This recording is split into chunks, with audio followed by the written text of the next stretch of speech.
കുടുംബത്തിൻ തലവൻ യേശുവായാൽ ദൈവഭവനമായി മാറിടും. കുടുംബത്തിൻ തലവൻ യേശുവായാൽ ദൈവഭവനമായി മാറിടും. വീട്ടിൻ വിളക്കായി യേശു വന്നാൽ ഭവനം പ്രഭയാൽ പൂരിതം. വീട്ടിൻ വിളക്കായി യേശു വന്നാൽ ഭവനം പ്രഭയാൽ പൂരിതം. കുടുംബത്തിൻ തലവൻ യേശുവായാൽ ദൈവഭവനമായി മാറിടും. സ്നേഹം കുടുംബത്തിൻ മൊഴിയാകും, കനിവും ദയയും വിളങ്ങിടും. സ്നേഹം കുടുംബത്തിൻ മൊഴിയാകും, കനിവും ദയയും വിളങ്ങിടും. ജീവിതം സുഗമമായി പോയിടും, ജീവിതം സുഗമമായി പോയിടും. അതിൽ യേശുദേവൻ ഇനി തുണയാകും, യേശുദേവൻ ഇനി തുണയാകും. കുടുംബത്തിൻ തലവൻ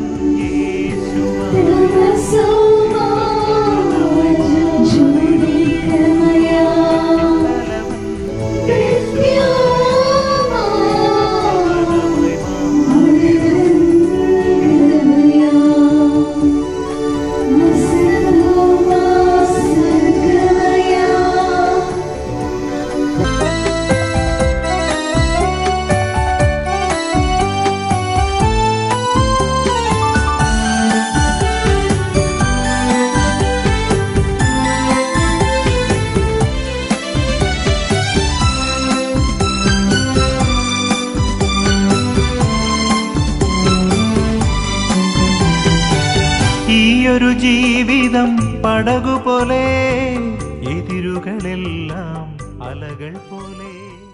തങ്കത്തിങ്കൾ തേരേറി വർണ്ണപ്പൂവിൻ തേൻ തേടി തേലിത്തുമ്പിൽ കൈമാറും മോഹങ്ങളെ എന്നും നിന്നെ.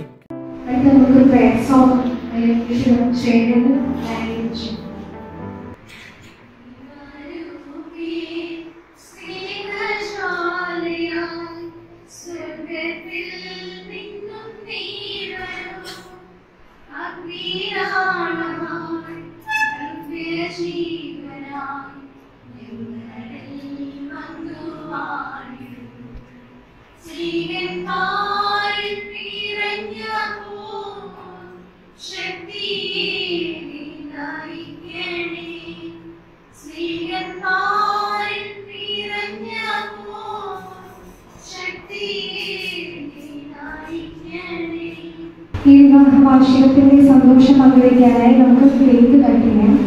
കോണിൽ നിന്നും പൊന്നായി കാത്തോളം ഒന്നും മിണ്ടാതെന്തേ നീ നിൽപ്പൂന്നിൽ. മിഴിയറിയാതെ വന്നു നീ മിഴിയൂഞ്ഞാലിൽ. കനവറിയാതേതോ കിനാവു പോലെ മനമറിയാതെ പാറിയ മനസരസോരം പ്രണയനിലാക്കിളി നീ ശാന പാടി.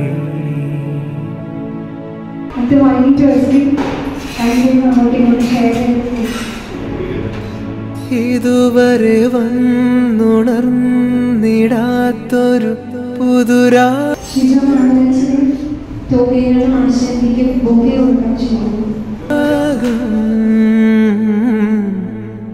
എവിടെ മറന്നു ഞാനീ പ്രിയാനുരാഗം.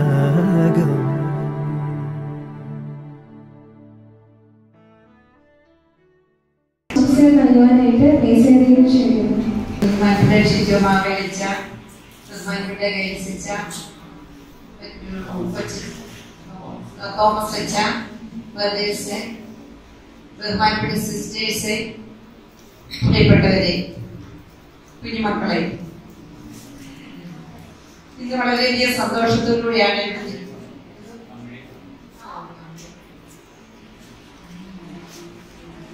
കുഞ്ഞുമക്കൾക്ക് എല്ലാവർക്കും സ്വാഗതം. വളരെ സന്തോഷത്തോടുകൂടിയാണ് ഇവിടെ നിൽക്കുന്നത്. ഇത് നമ്മുടെ ജിജിയുടെ ബിനുവിന്റെ സിൽവർ ജൂബിലി കഴിഞ്ഞ ഒരു 10 ദിവസം കൂടെ ആയിട്ടുള്ളൂ അല്ലെ, പൂർത്തിയാക്കി 1 വർഷം ആയിട്ടുള്ളൂ. അതുപോലെ 28 വർഷം പൂർത്തിയാക്കിയ ജോമി ആശയും ആശംസകൾ നേരുവാൻ വേണ്ടി നമ്മൾ എല്ലാവരും എത്തിയിരിക്കുകയാണ്. വളരെയധികം സന്തോഷം ഉള്ള ഒരു ദിവസമാണ്. എല്ലാവിധ ആശംസകളും നേരുന്നു. ചിത്രപ്പള്ളി കുടുംബത്തിനുമായിട്ട് എനിക്കുള്ള പരിചയം 96-ൽ ഞങ്ങൾ രാമനാഥപുരത്ത് നിന്ന് മീനാശ്ശേരിയിലേക്ക് താമസിക്കാൻ വന്നപ്പോൾ ആകെ ഒരു വീടുണ്ടായിരുന്നത് ഇവരുടെ കുടുംബമായിരുന്നു. ഇവരുടെ അപ്പച്ചനും അമ്മച്ചിയും ഇളയപ്പനും പിന്നെ ഈ സ്നേഹമുള്ള ഈ കൂട്ടുകുടുംബവും ഇവരായിട്ട് പറയാതിരിക്കാൻ വയ്യ. കാരണം ഒരു മാതൃകാ കുടുംബമായിട്ടാണ് ഞങ്ങൾ എല്ലാവരും സംസാരിക്കുന്നത്. അത് കഴിഞ്ഞാണ് പിന്നീട് അവിടെ വീടുകളെല്ലാം നിറയെ മിസ്രേക്കിന്റെ വീട്, ഞങ്ങളുടെ പിന്നെ ചേച്ചി അങ്ങനെയൊക്കെ ഉള്ളവരുടെ കുറെ വീടുകൾ ഇപ്പം വീട് എല്ലാം സ്ഥലമേ ഇല്ലാത്ത പോലെ വീടുകളായിട്ടുണ്ട്. അപ്പം അവരുടെ ഭക്തിയെ പറ്റി പറയുകയാണെങ്കിൽ അവരുടെ മാതാപിതാക്കളെ ഈ സമയം ഞാൻ പുസ്തകമായിട്ട് ഓർത്തു. മാതാപിതാക്കളും പിന്നെ ഇളയപ്പനും ഒക്കെ ആയിട്ട് വളരെ ഒരു എന്താ പറയുന്നത്, ഒരു വളരെ നല്ലൊരു കൂട്ടുകുടുംബമായിട്ടാണ് അവർ ആ വീട്ടിൽ ജീവിച്ചുകൊണ്ടിരുന്നത്. അവരുടെ മാതാപിതാക്കളും ഇളയപ്പനും ഇന്നില്ല. അവരെ ഞങ്ങൾ പ്രാർത്ഥനയിൽ ഓർത്തു പ്രാർത്ഥിച്ചു. പിന്നെ അവരുടെ വീട്ടിൽ പറയുകയാണെങ്കിൽ ടോമിയെ പറ്റി പറയുകയാണെങ്കിൽ ടോമി അധികമൊന്നും സംസാരിക്കുകയൊന്നുമില്ല. എങ്കിലും സ്നേഹം ഉള്ളിൽ വെച്ചുകൊണ്ട് വളരെയധികം ചേച്ചി എന്നൊക്കെ വിളിക്കുമ്പോൾ തന്നെ മനസ്സിലാവും എല്ലാം അതിൽ ഉൾപ്പെടുന്ന ഒരാളാണ്. പിന്നെ വളരെ ക്വയറ്റ് ആയിട്ടുള്ള ഒരാളാണ്. ആശയെ പറ്റി പറയുകയാണെങ്കിൽ ആശ ഇങ്ങനെയല്ല. ആശ ഇങ്ങനെ അയൽവാസികളുടെയൊക്കെ കണ്ണിലൂടെയാണ് ഓടി നടന്ന എല്ലാവർക്കും എല്ലാ സഹായവും ചെയ്യാൻ വേണ്ടി എല്ലാ ആവശ്യങ്ങളും അവിടെ കൊണ്ടുവരുന്നു. അങ്ങനെയുള്ള ഒരു വ്യക്തിത്വമാണ് നിങ്ങളുടെ ആഴ്ചയുടെ. ആഴ്ച ഇല്ലെങ്കിൽ ആ ഭാഗം നിശബ്ദമാണ്. അതുപോലെ ബിന്നുവിനെ പറ്റി പറയുകയാണെങ്കിൽ ബിന്നു ഒന്നും അങ്ങോട്ട് ഏൽപ്പിക്കണ്ട. നമ്മുടെ പണിയിലെ കാര്യമായി, യൂണിറ്റിലെ കാര്യങ്ങളായി, സംഘടനയിലെ കാര്യങ്ങളായി എല്ലാം ബിന്നുവിന് ഒരു സ്ഥാനമൊന്നും വേണ്ട. ബിന്നു അവിടെ എല്ലായിടത്തും ഓടി നടന്ന് ഒരു പെരുന്നാളോ അങ്ങനെയൊക്കെ എന്ത് കാര്യങ്ങളുണ്ടെന്നെങ്കിലും ഏറ്റവും അവസാനം പള്ളിയുടെ ക്ലീനിങ് കൂടെ കഴിഞ്ഞപ്പോഴും വീട്ടിൽ പോകുള്ളൂ. അതുപോലെ ആരോഗ്യമൊന്നും നോക്കത്തില്ല. അങ്ങനെയുള്ള ഒരു മഹാ മനസ്സിന്റെ ഒരു ഉടമയാണ് ബിനു. ബിനുവിനെ ഈ സമയത്ത് ഞാൻ വളരെയധികം അപ്രീഷിയേറ്റ് ചെയ്യുന്നു. അതുപോലെ പിന്നെ പറയുകയാണെങ്കിൽ പ്രിയയുടെ അവരുടെ ടോമിയുടെ ആഴ്ചയുടെ മോൾ പ്രിയയുടെ വിവാഹ ജീവിതം കഴിഞ്ഞ് ലിജോ ആ ഭവനത്തിൽ വന്നപ്പോൾ ആ വീടിന് ഒന്നുകൂടി ഐശ്വര്യമായി. കാരണം ലിജോ ആണ് ഇതിവിടെ എല്ലാം അറേഞ്ച് ചെയ്തിരിക്കുന്നത്. ഞങ്ങളെ വിളിച്ചപ്പോൾ ഞങ്ങളെ അതിശയിച്ചു പോയി. ഇത്രമാത്രം ഭംഗിയായിട്ടാവും വീട്ടിലേക്ക് ലിജോ വന്നിട്ട് അധികം മാസങ്ങൾ പോലും ആയിട്ടില്ല. പക്ഷെ നല്ലൊരു ഞങ്ങൾക്ക് പോലും ഇത്ര അടുത്ത കാലത്തൊന്നും ഞാൻ ഇതുപോലെ ഒരു ഫംഗ്ഷൻ അറ്റൻഡ് ചെയ്താൽ എനിക്ക് തോന്നുന്നില്ല. നല്ല ആത്മീയതയും ഒരു വിശ്വഭവാൻ എല്ലാം അറേഞ്ച് ചെയ്ത് എല്ലാ കാര്യങ്ങളും അറേഞ്ച് ചെയ്ത് ഇത്ര ഭംഗിയായി നടത്താൻ വേണ്ടി ആ ലിജോയെ അപ്രീഷിയേറ്റ് ചെയ്യുകയാണ്.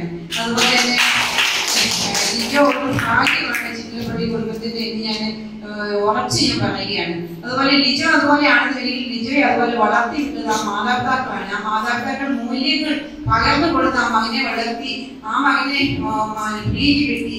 അങ്ങനെ എല്ലാം കൊണ്ട് ഒരു വളരെയധികം അനുഗ്രഹപ്രദമായ ഒരു ദിവസമായിരുന്നു ഇന്ന്. ആശയ്ക്കും ടോമിക്കും അതുപോലെ ചിത്രപ്പള്ളി കുടുംബത്തിനും ഒരു ഭാഗ്യമുള്ള ഒരു മോനായിട്ടാണ് ഞാൻ ലിജോയെ അപ്രീഷിയേറ്റ് ചെയ്യുന്നു. അതുപോലെ തന്നെ പറയുകയാണെങ്കിൽ ബിനുവിന്റെ പുസ്തകമാനൊക്കെ ഞങ്ങൾ കാത്തിരിക്കുകയാണ്. ജിജി ബിനുവിന് മാത്രമല്ല ഞങ്ങളുടെ യുവതിക്ക്, ഞങ്ങളുടെ ഇടവയ്ക്ക്, ഞങ്ങളുടെ യൂണിറ്റിനും ഞങ്ങൾ എല്ലാവരും അങ്ങനെ പ്രാർത്ഥനയിൽ കാത്തിരിക്കുകയാണ്. ഒരുപാട് പ്രശ്നങ്ങളും പ്രതിസന്ധികളും തരണം ചെയ്ത് വേണം ആ ദിവസം വരാനായിട്ട് ഞങ്ങൾക്കറിയാം. ഞങ്ങൾ പ്രാർത്ഥിച്ചുകൊണ്ടിരിക്കുന്നു. അങ്ങനെ ഉള്ള ഒരു ആശംസകളും ഞാൻ പ്രാർത്ഥനയിൽ നേരുകയാണ് ഇതിനും ചിത്രപ്പള്ളി കുടുംബത്തിന്. കാരണം ഇവരൊന്നാണ്. കാരണം ഇത് നിങ്ങൾക്കെല്ലാം സിസ്റ്റേഴ്സിനൊന്നും അറിയത്തില്ല. ഇവരൊരു കൂട്ടുകുടുംബമാണ്. ഇവര് ഒരു വീട്ടിലാണ് എല്ലാവരും താമസിക്കുന്നത്. പക്ഷെ ഇത് പ്രത്യേകം അപ്രീഷിയേറ്റ് ചെയ്യാതിരിക്കാൻ വല്ല വളരെയധികം സ്വരച്ചർച്ചയിൽ ഒരു പ്രശ്നങ്ങളും ഇല്ലാതെ പേരൻസ് എല്ലാം മാതാപിതാക്കൾ വെച്ചുപോയെങ്കിലും ടോമി അത് ഏറ്റെടുത്തിട്ട് ആ മൂത്ത മോനായി നിന്ന് കോർഡിനേറ്റ് ചെയ്ത് എല്ലാ കാര്യങ്ങളും ഭംഗിയായിട്ട് നടന്നുള്ളൂ. നമ്മുടെ ഒരു പ്രശ്നങ്ങളില്ല, ഒരു പരാതിയില്ല. അങ്ങനെ ഒരു നല്ലൊരു ഒത്തൊരുമയിൽ പോകുന്ന എല്ലാ മക്കളും. ഇപ്പൊ ഞാൻ പറയും, പ്രിയക്ക് 2 അമ്മമാരാണ്. ഒരാൾ മുടി ചെയ്ത് കൊടുക്കും, ഒരാൾ വാരി കൊടുക്കും. അങ്ങനെ വളർത്തതാണ് പ്രിയെ. അപ്പോഴേക്കും വളരെ കെയർഫുൾ ആയിട്ടാണ് മക്കളെ അവർ വളർത്തിയതും. ദൈവാരൂപിയിലും പ്രാർത്ഥനയിലും ഒക്കെയാണ് അവർ വളർത്തിയത്. അങ്ങനെ ഒരു ദൈവാനുഗ്രഹം നിറഞ്ഞൊരു കുടുംബമാണെന്ന്. അതുപോലെ തന്നെ പറയുകയാണെങ്കിൽ ഇവരുടെ ഇളയപ്പെന്ന് പറഞ്ഞ ഇവരുടെ മാതാപിതാക്കളെ വളരെയധികം ശുശ്രൂഷിച്ച്, ഇളയപ്പെന്ന് പറഞ്ഞൊരു ഉണ്ടായിരുന്നു. അവരെല്ലാം വളരെയധികം നല്ല സ്വന്തം മാതാപിതാക്കളെ പോലെ ഇതുവരെ ശുശ്രൂഷിച്ചു. അതുപോലെ ശുശ്രൂഷിച്ച് സ്നേഹിച്ച് ആണ് അവരെ അവസാന കാലത്ത് ശുശ്രൂഷിച്ച ദിവസങ്ങളൊക്കെ ഞങ്ങൾ ഇപ്പോഴും ഞങ്ങളുടെ നെയ്ബേഴ്സ് എല്ലാം ഞങ്ങൾ പറയും. അപ്പൊ അതിന്റെയൊക്കെ ദൈവാനുഗ്രഹങ്ങള് നമുക്ക് എല്ലാം ഉണ്ട്. അതുപോലെ വൈദികരോടും ഇടവകയോടും എല്ലാം ചേർന്ന് പോകുന്ന ഒരു ഫാമിലിയാണ്. ഇപ്പൊ ഈ ദിവസത്തിൽ എല്ലാവിധ ആശംസകളും പ്രാർത്ഥനകളും ഞങ്ങളുടെ എല്ലാവരുടെയും പേരിൽ ഇവർക്ക് നേർന്നുകൊണ്ട്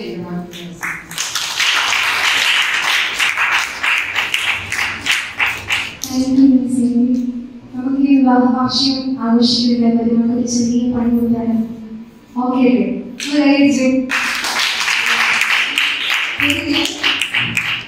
എങ്ങനെയാന്ന് പറഞ്ഞു തരാം. 2 ദമ്പതിമാര് ഓപ്പോസിറ്റ് ആയിട്ട് കസേര തിരിച്ചിട്ടിരിക്കണം. ഇനി ആശാരിയുടെ കയ്യില് ആശാരിയുടെ ഒരു ചെരുപ്പ് കാണാം, ടോമിയുടെ ഒരു ചെരുപ്പ് കാണാം. അതുപോലെ ടോമിയുടെ അടുത്ത് ടോമിയുടെ ഒരു ചെരുപ്പും ആശാരിയുടെ ഒരു ചെരുപ്പും. അതുപോലെ ജിജിയുടെ കറക്റ്റായിട്ട് തോന്നുന്ന ആളെ ചെരുപ്പെടുത്ത് പൊക്കി കാണിക്കും. റെഡിയല്ലേ? തുടങ്ങാം. ആദ്യത്തെ ചോദ്യം, നമുക്ക് എല്ലാവർക്കും പ്രിയപ്പെട്ട ഫുഡാണല്ലോ. ഏറ്റവും കൂടുതൽ ഫുഡ് കഴിക്കുന്ന ആരും? നിങ്ങൾ രണ്ടുപേരും.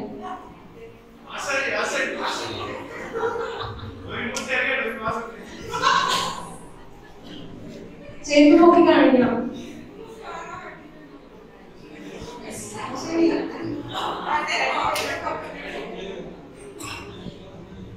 അടുത്ത ചോദ്യം, ജീവിതത്തിൽ ഓരോ കാര്യങ്ങളും വരുമ്പോഴും അതിനകത്ത് കറക്റ്റ് ഡിസിഷൻ എടുക്കുന്നത് ആരായിരിക്കും?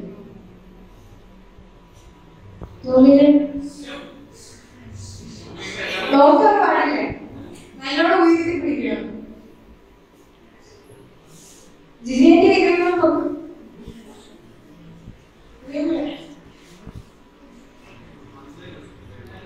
കറക്റ്റ് ഡിസിഷൻ എടുക്കുന്ന ആരും ഒരു കാര്യം ഉണ്ടെങ്കിൽ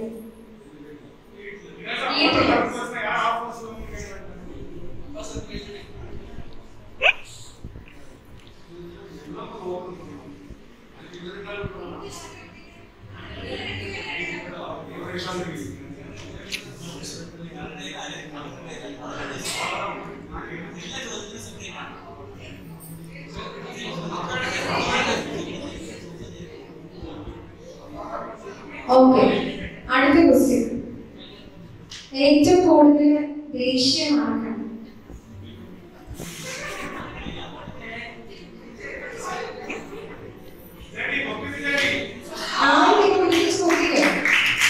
ഏറ്റവും കൂടുതൽ ദേഷ്യം ആർക്കാണ്? ആരും പുറകോട്ട് നോക്കണ്ട, സ്വയം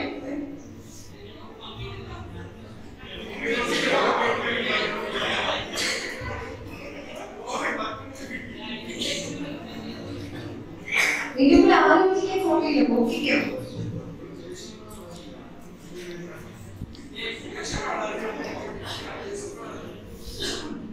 അടുത്ത ക്വസ്റ്റ്യൻ, രാവിലെ ഏറ്റവും താമസിച്ച് എഴുന്നേൽക്കുന്നത്?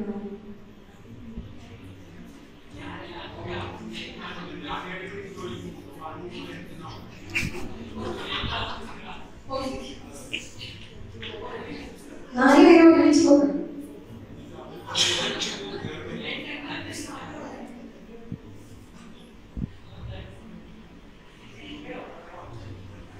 ഇനി അടുത്തത്, ഈ കോണത്തിൽ നമുക്കായിട്ട് ഉത്തരം നമുക്ക് എല്ലാവർക്കും അറിയാതിരിക്കും. ഞാൻ ചോദിക്കാം, ഏറ്റവും കൂടുതൽ സംസാരിക്കുന്ന ആരാണ്?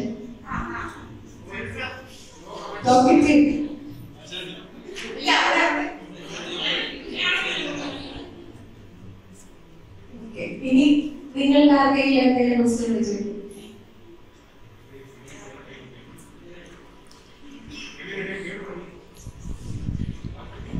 ചോദിക്കാമോ?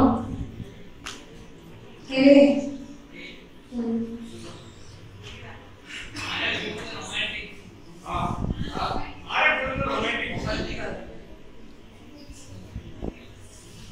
ആര് ഏറ്റവും കൂടുതൽ റൊമാൻറ്റിക് എന്നാണ് കെവിന്റെ ചോദ്യം.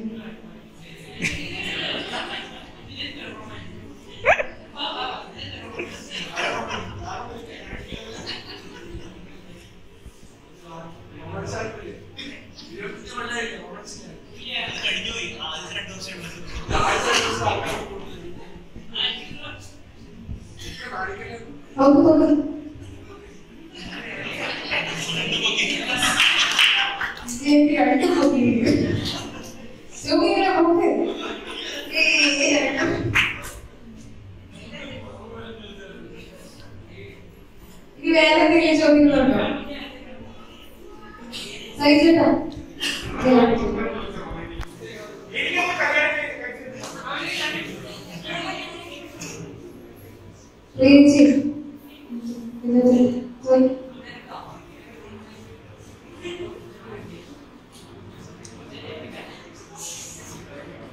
ലാസ്റ്റ് ആയിട്ട് നിങ്ങൾക്ക് ഏറ്റവും കൂടുതൽ ഈ ലോകത്ത് ഏറ്റവും കൂടുതൽ സ്നേഹമുള്ളതാണ് ആരോടാണ്?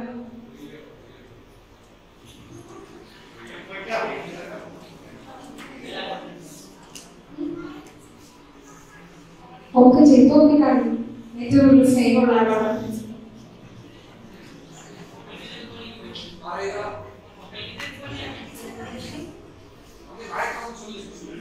അതെന്തായാലും അങ്ങോട്ടും ഇങ്ങോട്ടും ആയിരിക്കും കാണിക്കുന്നത്. അങ്ങോട്ടും ഇങ്ങോട്ടും എല്ലാവർക്കും സ്നേഹമാണ്. അപ്പൊ ഗെയിം ഇവിടെ അവസാനിച്ചിരിക്കുന്നു. Thank you. രണ്ട് ദമ്പതികൾക്കും ഗിഫ്റ്റ് റെഡിയാക്കിയിട്ടുണ്ട്. കരുതുവാണ്.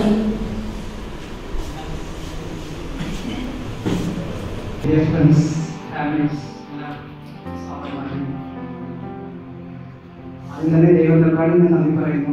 ശരിക്കും പറയുവാണെങ്കിൽ ജനുവരി വെഡിങ്ങിന്റെ 8ാം തീയതി കഴിഞ്ഞ 8ാം തീയതി കഴിഞ്ഞ അപ്പോൾ ഞങ്ങൾക്ക് ശരിക്കും ആഘോഷിക്കണം. അതായത് എല്ലാവരും വരാൻ പറ്റാത്ത സിറ്റുവേഷൻ സെലിബ്രേഷൻ ചെയ്യാൻ പറ്റുന്ന ഒരു സിറ്റുവേഷൻ ആയതുകൊണ്ട് 19ാം തീയതിയാണ് നമ്മുടെ ആശങ്കയെ.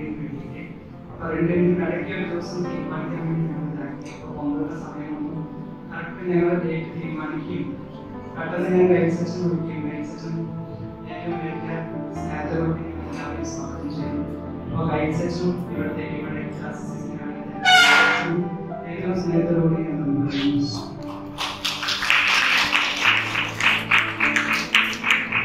എനിക്ക് നന്ദി പറയാനുള്ളത് നമ്മുടെ ശിവമാവയുടെ അച്ഛനാണ്. അച്ഛൻ കുർബാനയുടെ ഇടയ്ക്ക് പറഞ്ഞ പോലെ ഞാൻ ആദ്യം വിളിച്ചപ്പോൾ അച്ഛൻ ചോദിച്ചു ഇത് വേണോ, ഡെയിലി ഞാൻ നോക്കണം എന്നൊക്കെ പറയുകയൊക്കെ ചെയ്തു. പക്ഷെ എന്നാലും ആള് ഇത്രയും തിരക്കുള്ള ഈ ദിവസങ്ങളിലൂടെ നമുക്ക് വേണ്ടി ഇവിടെ കടന്നു വന്ന് നമുക്ക് വേണ്ടി കുർബാന അർപ്പിക്കുകയും നല്ലൊരു സന്ദേശം നൽകുകയും ചെയ്ത നമ്മുടെ ശിവമാവയുടെ അച്ഛൻ ഏറ്റവും സ്നേഹത്തോടുകൂടി ഞാൻ നന്ദി പറയുന്നു. എനിക്ക് നന്ദി പറയാനുള്ളത് എല്ലാവരെയും ഓരോ ഇതിനെ നന്ദി പറയുന്ന ആവശ്യമുണ്ട്. അതായത് ഇപ്പോൾ ഇന്നലെ ഞങ്ങൾ പൂ മേടിച്ച് വന്നപ്പോൾ സിസ്റ്റർമാരെ പോയിക്കാനുണ്ടായി. അപ്പോൾ സിസ്റ്റർമാർക്ക് കുർബാന കൊടുക്കാനും അങ്ങനത്തെ കുറേ കാര്യങ്ങൾ ചെയ്യുന്ന സിസ്റ്റർമാർക്ക് ഏറ്റവും സ്നേഹത്തോടെ ഞാൻ നന്ദി പറയുന്നു. ഇന്നലെ രാത്രി ജോലിയൊക്കെ കഴിഞ്ഞ് ഞങ്ങൾ ഇവിടെ എത്തുന്ന സമയം 9:30 ആയപ്പോൾ ഞങ്ങൾക്ക് വാതിൽ തുറന്നു വരാനും ആകെ ഓർക്കം കാലത്ത് ഞങ്ങൾക്ക് വേണ്ടി എപ്പോഴും കൂടെ ഉണ്ടായിരുന്ന ബ്രദർമാരും ഏറ്റവും സ്നേഹത്തോടെ ഞാൻ നന്ദി പറയുന്നു. പിന്നെ എനിക്ക് നന്ദി പറയാനുള്ളത് ഞാൻ വിളിച്ച് ക്ഷണിച്ച എല്ലാവരും ഇതിലേക്ക് വന്നിട്ടുണ്ടെന്നാണ് ഞാൻ വിളിച്ചത്. അതായത് ഞാൻ ഓരോ ആൾക്കാരുടെയും ഫോണിൽ വിളിച്ചത്. അതായത് നമുക്ക് നേരിൽ വിളിച്ചു കഴിഞ്ഞാൽ സർപ്രൈസ് കൊടുത്തോ ഇവരുടെ പറഞ്ഞിട്ട് നമ്മൾ ഈ കാര്യം പ്ലാൻ ചെയ്ത് കഴിഞ്ഞാൽ ഇതിന് പെട്ടെന്ന് ഇതെന്തിനാ വേണ്ട, ഇതിന്റെ ആവശ്യമില്ല, അങ്ങനത്തെ കുറെ ഇവര് പറയും. അതുകൊണ്ട് നിങ്ങൾ പെട്ടെന്ന് ഓരോ ആൾക്കാരെയും ഫോൺ ചെയ്യുകയും നേരിൽ ഓരോ വീട്ടിലേക്കും പോകാൻ പറ്റാത്തതിന്റെ സങ്കടം ഉണ്ടായിരുന്നു. പക്ഷെ എന്താ വെച്ചാൽ നേരിൽ പോയി ക്ഷണിച്ചു കഴിഞ്ഞാൽ ഇവരെന്ന് ഇവ വന്നത് ആ വീട്ടിൽ പോയി ആ ഒരു ഇത് വരുമോ നോക്കുന്നത് ഞാൻ എല്ലാവരെയും ഫോണിൽ വിളിച്ചത്. അപ്പോൾ അവരോട് വന്ന് എല്ലാവർക്കും നന്ദി പറയുന്നു. പിന്നെ എനിക്ക് തോന്നുന്നു ഈ വയറിന് വേണ്ടിയിട്ട് ഒത്തിരി ഇതാക്കിയ നമ്മുടെ അൽഫോൻസ, ശ്വേത, ആന്റി പിന്നെ കീബോർഡ് വായിക്കാൻ വേണ്ടി വന്ന വിളിച്ചോ എല്ലാവർക്കും ഞാൻ നന്ദി പറയുന്നു. പിന്നെ പണിക്ക് പോകാൻ വേണ്ടി വന്ന അലക്സ്, എനിക്ക് തോന്നുന്നു ക്ലാസ് പ്രാർത്ഥനയ്ക്ക് ഞാൻ 2 ദിവസത്തിന് മുമ്പ് ലിസാൻ്റെ അടുത്ത് പറഞ്ഞപ്പോൾ ലിസാൻ്റെ കൂടി ഞാൻ ക്ലാസ് പ്രാർത്ഥിച്ചിട്ടാണ് പറയുകയും അതേപോലെ മനസ്സിലാക്കി ഓരോ കാര്യങ്ങളിലും എന്താ ചെയ്യേണ്ടത് ചോദിച്ച് വന്ന് എല്ലാ കാര്യങ്ങളും ചെയ്തത് മനസ്സിലാക്കുകയും പിന്നെ ഇവിടുത്തെ എല്ലാ ഇൻമേറ്റ്സും ഏറ്റവും സ്നേഹത്തോടെ ഞാൻ പറയുന്നതായിരുന്നു. കാരണം കർത്താവിനെ മാനിഫെസ്റ്റോ ദരിദ്രരോട് കൂടിയായിരിക്കുന്ന പാവപ്പെട്ടവരോട് കൂടിയായിരിക്കുന്ന പ്രത്യേകിച്ച് അവരറിയാം മാതാപിതാക്കൾ രണ്ടുപേരും വിശ്വാസങ്ങളുടെ സ്നേഹാലയിലേക്ക് നമുക്ക് ആവശ്യമായിരിക്കും സാധനങ്ങളെല്ലാം സഹായിച്ചുകൊണ്ടിരിക്കുന്ന കുടുംബമാണ് ചെപ്പൻ കുടുംബം. കാരണം ആ മാതാപിതാക്കളിൽ നിന്നുള്ള അപകടങ്ങളാണ് പറഞ്ഞിട്ടുള്ളത്. അവർ പരമായി 2-3 ഭക്ഷണമായിട്ട് വയ്ക്കുന്നത് അതുപോലെ എന്തെങ്കിലും അവരുടെ ജീവിതത്തിൽ ഇതേപോലെ പ്രോഗ്രാമുകൾ വന്ന ആദ്യം സ്നേഹാലയെ കുറിച്ച് ആലോചിക്കും. ഇവിടെ വന്ന് ഞങ്ങളോട് കൂടി ഞങ്ങളുടെ മക്കൾക്ക് ഒരു നേരത്തെ ഭക്ഷണം നൽകുവാൻ അതുപോലെ തന്നെ ഒത്തിരിയേറെ പേര് ജീവിതത്തിലേക്ക് അയക്കാറുണ്ട്. അവരുടെ അവരുടെ ബർത്ത്ഡേ വരുമ്പോഴും ഒരാഘോഷങ്ങൾ വരുമ്പോഴൊക്കെ നമ്മൾ കൊടുത്ത് ഞങ്ങളുടെ മക്കൾക്ക് ഒരു നേരത്തെ ഭക്ഷണം. കൊറോണ കാലത്ത് നിന്നറിയാം ഒത്തിരിയേറെ ഘട്ടങ്ങളിലൂടെ അനുഭവിച്ചു പോകുമ്പോഴും ആ വിശ്വാസങ്ങളുടെ കയ്യിൽ നിന്ന് അവരുടെ സാധനങ്ങളൊക്കെ സപ്പോർട്ട് ചെയ്തു. ഇനി നല്ലൊരു ദിവസം കാരണം ഈ പ്രഭാതത്തിൽ എല്ലാവരും ഒരുമിച്ച് കൊണ്ടുവരുന്നതിനകത്ത് ഞങ്ങളുടെ കയ്യിലും മറ്റു വൈകിയുടെ കയ്യിലും സസ്റ്റേഷനുണ്ട്. എല്ലാ മക്കളുടെ കയ്യിൽ നിങ്ങൾക്ക് എല്ലാം കഴിഞ്ഞിട്ട്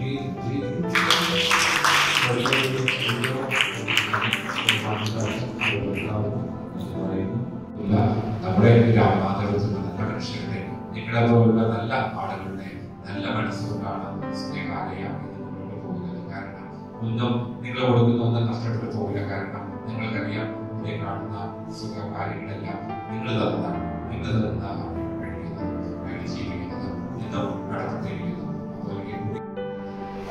കുടുംബത്തോട് എപ്പോഴും അച്ഛനെ എപ്പോഴും ഞാനെപ്പോഴും അച്ഛനെ പോലെ നല്ല സാധ്യത നടത്തി കൊടുക്കുന്നുള്ള ഉണ്ട്. അച്ഛൻ ഇങ്ങനെ ആവാനൊരു കുടുംബത്തിൽ അച്ഛനും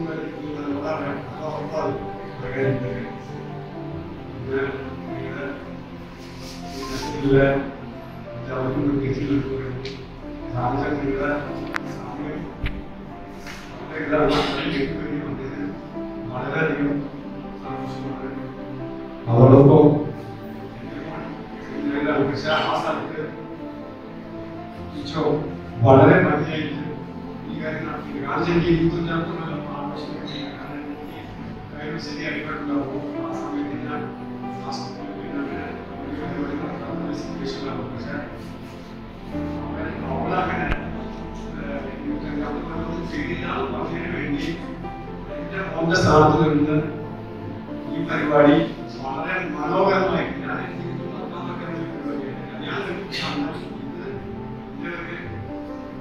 ജീവിതത്തിൽ മറക്കാൻ പറ്റുന്ന സംഭവം എന്റെ പ്രസിദ്ധത്ത് കാരണം വെച്ചാൽ ഒറ്റയാളായിട്ട് ഇത് പിരിച്ച് ഞങ്ങൾക്ക് ഈ സംഭവം അറിയില്ല. ഞങ്ങൾ പറയാണ്ടില്ലെങ്കിൽ ഞങ്ങളുടെ ഇങ്ങനെ പെട്ടെന്ന് നോക്കുമ്പോൾ ഒരു സന്തോഷമായ പ്രശ്നങ്ങളുള്ളത് എനിക്ക് പൂർണ്ണമായി സമ്മതിച്ചു. അതിനുവേണ്ടി പ്രത്യേകിച്ച് അവരുടെ കുടുംബക്കാർക്ക് കാണിച്ചാൽ അച്ഛൻ പറഞ്ഞില്ല നല്ലൊരു അപനമ്മയുമായിട്ടുള്ള കാരണമാണ് ഈ മുൻകൈ ചെയ്യാൻ പറ്റുന്നത്. അത് ചെയ്യണമെന്ന് ആവശ്യമില്ല. എന്നാലും വളരെ സന്തോഷത്തോടെ സന്തോഷത്തോടെ സാറ്റിസ്ഫൈഡ് ചെയ്യുന്നത് എനിക്ക് വെള്ളം വളരെ ഇഷ്ടമായി. പ്രത്യേകിച്ച് ഇതിലേക്ക് ഞാൻ പറയേണ്ട ആവശ്യമില്ല. കാരണം വെച്ചാൽ അവിടെ എന്നെ പറഞ്ഞാലും ചോദിക്കുന്ന സ്ഥലത്ത് വന്നാലും വളരെ ഭംഗിയായിട്ട് ചെയ്യുന്നത് എനിക്ക് ഉറപ്പാണ്. അതോടൊപ്പം സിസ്റ്റർമാർക്കും ക്യാമറമാൻ പറഞ്ഞ അജി നല്ല നമ്മുടെ പണിയെ ഇതുപോലെ ജനക്ക് വേണ്ടി ഇവിടെ വന്നതിന് ആദ്യം